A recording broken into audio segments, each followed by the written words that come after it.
అందరికీ నమస్కారం అండి. గాయత్రక్క హోమ్కి స్వాగతం. ఈరోజు వీడియోలో 2024 సంవత్సరంలో మనకి దేవీ నవరాత్రులు ఎప్పుడు ప్రారంభమయ్యాయి, ఎప్పుడు ముగుస్తాయి, కలశ స్థాపన ఏ సమయంలో చేసుకోవాలి, మూల నక్షత్రం ఎప్పుడు వచ్చింది, ఉద్వాసన ఎప్పుడు చెప్పుకోవాలి, అలాగే 9 అలంకారాలు ఏంటి, 9 చీరల రంగులు ఏమిటి, 9 నైవేద్యాలు ఏమిటి, అలాగే 9 పుష్పాలు ఏమిటి, మంత్రాలు ఏమిటి, చేయవలసినటువంటి దానాలు ఏమిటి అనేది ఈరోజు వీడియోలో మీతో డీటెయిల్గా చెప్పబోతున్నాను. వీడియోని ఎక్కడ స్కిప్ చేయకుండా చూడండి, అలా అయితేనే మీకు డీటెయిల్గా అర్థమవుతుంది. మనకు ఏదైనా ఆపద వచ్చినప్పుడు, కష్టాలు వచ్చినప్పుడు కల్మషం లేని మనసుతో, ప్రేమతో, ఆర్తితో అమ్మవారిని అమ్మ అని పిలిస్తే చాలండి. పిలిస్తే పలికే దైవం మన దుర్గా అమ్మవారు. ఈ శరన్నవరాత్రుల్లో 9 రోజులు కూడా మహిషాసురుడు అనే రాక్షసుడితో పోరాడి మహిషాసురుడు అనే రాక్షసుణ్ణి అంతమొందించి 10వ రోజున చెడుపై మంచి గెలిచిన సందర్భంగా ఈ దసరాని జరుపుకుంటాము. అంగరంగ వైభవంగా అమ్మవారిని పూజిస్తాము. ఏ ప్రాంతం చూసినా, ఏ ఇల్లు చూసినా, ఏ ఊరు చూసినా అమ్మ యొక్క నామ స్మరణతో మారుమ్రోగిపోతూ ఉంటుంది. అదే విజయదశమి. అయితే మనకి అమ్మవారి యొక్క అలంకరణలు అనేవి ప్రాంతాన్ని బట్టి మారిపోతూ ఉంటాయండి. అంటే విజయవాడ కనకదుర్గమ్మ అమ్మవారి యొక్క అవతారాలు ఒక రకంగా ఉంటే, శ్రీశైల భ్రమరాంబికాదేవి అమ్మవారి యొక్క అవతారాలు ఒక రకంగా ఉంటాయి. అలాగే శ్రీశైలంలో ఉన్నటువంటి శ్రీ భ్రమరాంబిక అమ్మవారిని నవదుర్గలుగా పూజిస్తూ ఉంటారు.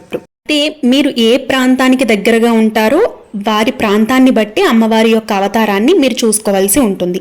లేదా మీకు పురాతనం నుండి ఏ ప్రాంతం నుంచి అమ్మవారి యొక్క అవతారాలు పూజిస్తున్నారో వారి అంటే మీ పూర్వీకులను తెలుసుకుని పూజించుకోవాల్సి ఉంటుంది. చాలామంది నవదుర్గలు పెట్టుకుని కూడా పూజ అనేది చేసుకుంటారండి. 9 రోజులు నిర్విరామంగా పూజలు అనేవి చేస్తూ ఉంటారు. అలా కూడా మీరు చేసుకోవచ్చు, అభ్యంతరం ఏమీ లేదు. మీరు విజయవాడకి దగ్గరగా ఉన్నారు అనుకుంటే విజయవాడ కనకదుర్గమ్మ అమ్మవారి యొక్క అవతారాలని మీరు ప్రాధాన్యంగా తీసుకుని పూజ అనేది చేసుకోవాల్సి ఉంటుంది. అదే మీరు శ్రీశైలానికి దగ్గరగా ఉన్నారు అనుకుంటే శ్రీ భ్రమరాంబిక అమ్మవారి యొక్క అవతారాల్ని ప్రామాణికంగా తీసుకుని పూజలు నిర్వహించుకోవాల్సి ఉంటుంది. అయితే ఈరోజు వీడియోలో విజయవాడ కనకదుర్గమ్మ అమ్మవారి యొక్క అవతారాలకి సంబంధించి నేను ఈ వీడియోలో మీతో షేర్ చేస్తున్నాను. అంటే కనకదుర్గమ్మ అమ్మవారిని, విజయవాడ కనకదుర్గమ్మ అమ్మవారి యొక్క అవతారాలని ప్రామాణికంగా తీసుకొని నేను ఈ వీడియోలో అవతారాలు ఎన్ని ఉంటాయి, ఎలా చేసుకోవాలి పూజ అనేదంతా కూడా ఈరోజు వీడియోలో మీతో షేర్ చేస్తున్నాను. అలాగే ఇక మీదట మన వీడియోస్లో అఖండ దీపం ఎలా పెట్టాలి, పూజ ఎలా మొదలు పెట్టుకోవాలి, మొదటి రోజు, 2వ రోజు, 3వ రోజు, 4వ రోజు, 5వ రోజు, 6వ రోజు, 7వ రోజు, 8వ రోజు, 9వ రోజు దసరా పూజలు ఎలా చేసుకోవాలి, సంపూర్ణ పూజా విధానం రాబోతుంది. మిస్ కాకుండా చూడండి, మన ఛానల్ని ఫాలో అవ్వండి. ప్రతి విషయం కూడా కూలంకుషంగా వివరించడం జరుగుతుంది. అయితే ఇప్పుడు అమ్మవారు ఏ అవతారాల్లో ఈ నవరాత్రుల్లో దర్శనమిస్తారు అనేది ఇప్పుడు తెలుసుకుందాం. అయితే ముందుగా దేవీ నవరాత్రులు ఎప్పటి నుంచి ప్రారంభమై ఎప్పుడు ముగుస్తాయి అనేది ఇప్పుడు తెలుసుకుందాం. మనకి 2024 అక్టోబర్ 3 గురువారం పాడ్యమి నుండి నవరాత్రులు అనేవి ప్రారంభమవుతాయి. అలాగే 2024 అక్టోబర్ 11 శుక్రవారం నవమి తిథితో ముగుస్తాయి. మొత్తం 9 రోజులు పూజిస్తామండి. 10వ రోజు విజయదశమి. అలాగే దేవీ శరణ్ నవరాత్రుల్లో అమ్మవారు ఏ అవతారాల్లో దర్శనమిస్తారు అనేది ఇప్పుడు తెలుసుకుందాం.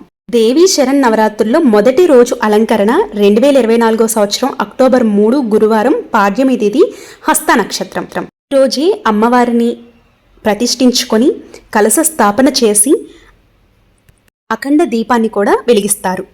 కలశ స్థాపన యొక్క శుభ సమయం చూద్దామండి. ఉదయం 6:15 నుండి 7:22 వరకు ఉంటుంది.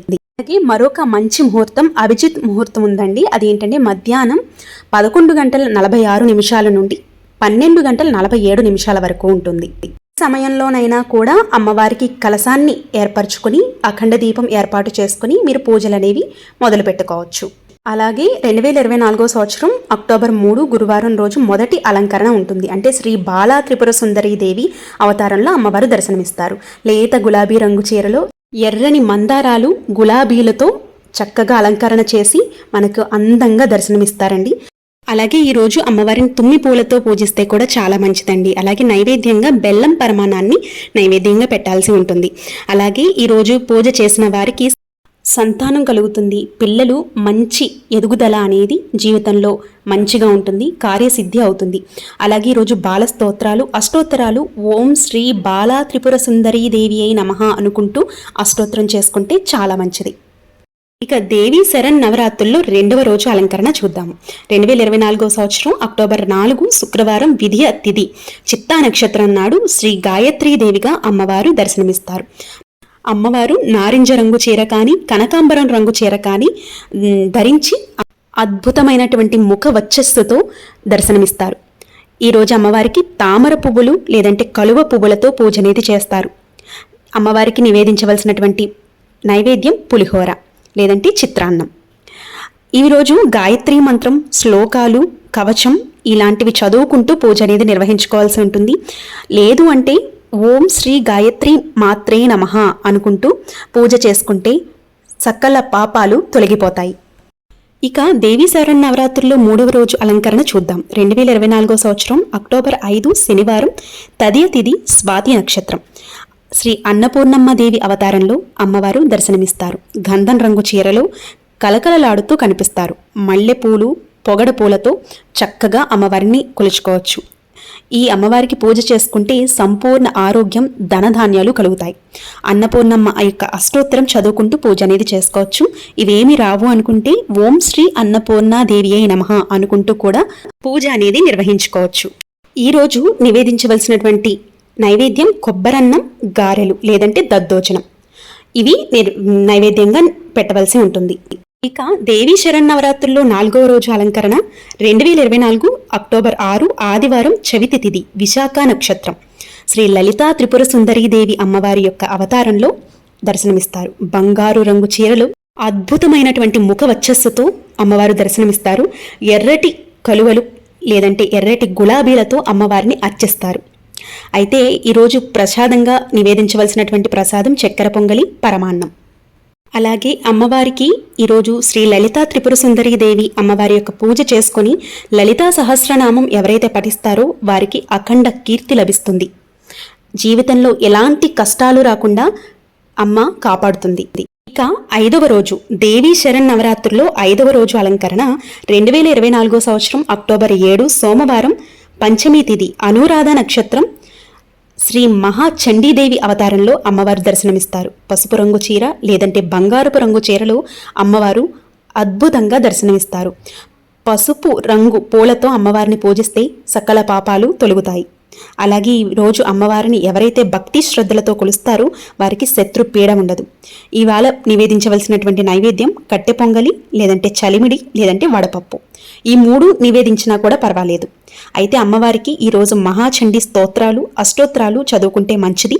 లేదు అంటే శ్రీ మాత్రే నమః అనుకుని లేదంటే ఓం శ్రీ మహాచండీ దేవి అయి నమః అనుకుంటూ పూజని నిర్వహించుకోవచ్చు. ఇక దేవీ శరణ్ నవరాత్రుల్లో 6వ రోజు అలంకరణ 2024 సంవత్సరం అక్టోబర్ 8 మంగళవారం షష్ఠి తిథి జ్యేష్ఠ నక్షత్రం. ఈరోజు అమ్మవారు శ్రీ మహాలక్ష్మీదేవి అవతారంలో దర్శనమిస్తారు. గులాబీ రంగు చీరలో అమ్మవారు చక్కగా దర్శనమిస్తారు. తామర లేదంటే తెల్లని కలువలతో అమ్మవారిని పూజిస్తే చాలా మంచిది. లేదు అంటే గులాబీలతో కూడా పూజించుకోవచ్చు. అమ్మవారిని ఈరోజు ఎవరైతే భక్తి శ్రద్ధలతో అమ్మవారిని పూజిస్తారో వారికి ఐశ్వర్యం, ధన ప్రాప్తి కలుగుతుంది. అమ్మవారికి నివేదించవలసినటువంటి నైవేద్యం క్షీరాన్నం, పూర్ణం బూరెలు, రవ్వ కేసరి. ఈ 3 ఏదో ఒకటి పెట్టవచ్చు. లేదంటే ఈ 3 కూడా నైవేద్యంగా నివేదించవచ్చు. ఈరోజు లక్ష్మీ స్తోత్రాలు, అష్టోత్తరాలతో అమ్మవారికి పూజ చేసుకుంటే చాలా మంచిది. ఓం శ్రీ మహాలక్ష్మీ దేవియే నమః అనుకుంటూ కూడా పూజ అనేది నిర్వహించుకోవచ్చు. ఇక దేవీ శరన్నవరాత్రుల్లో 7వ రోజు అతి ముఖ్యమైనటువంటి రోజు 2024 అక్టోబర్ 9 బుధవారం సప్తమి తిథి మూలా నక్షత్రం ఉంది. ఈరోజు అమ్మవారు శ్రీ సరస్వతీదేవి అమ్మవారి అవతారంలో దర్శనమిస్తారు. తెల్లని రంగు చీరలు, చక్కటి ముఖ వచ్చస్సుతో అమ్మవారు కలకలలాడుతూ దర్శనమిస్తారండి. ఈరోజు తెల్లని పుష్పాలతో, మారేడు దళాలతో అమ్మవారిని పూజిస్తే విద్యా ప్రాప్తి అనేది కలుగుతుంది. ఈరోజు అమ్మవారికి నివేదించవలసినటువంటి నైవేద్యం దద్దోజనం లేదంటే పొంగల్ని నివేదిస్తూ ఉంటారు. అయితే ఈరోజు చాలామంది పిల్లలకి అక్షరాభ్యాసం కూడా చేస్తూ ఉంటారండి. మీరు దగ్గరలో ఉన్నటువంటి ఆలయానికి వెళ్ళి సరస్వతీదేవి అలంకరణ రోజు అక్షరాభ్యాసం చేయించవచ్చు. లేదు అంటే బాసర వెళ్ళైనా కూడా మీరు చక్కగా అక్షరాభ్యాసం అనేది చేయించవచ్చు. అయితే అక్షరాభ్యాసం చేయించవలసినటువంటి శుభ సమయం ఏమిటి అంటే ఉదయం 9:03 నుండి 9:27 వరకు ఉంటుంది. అలాగే సాయంత్రం 4:07 నుండి 4:30 వరకు ఉందండి. ఇవి శుభ సమయాలన్నమాట.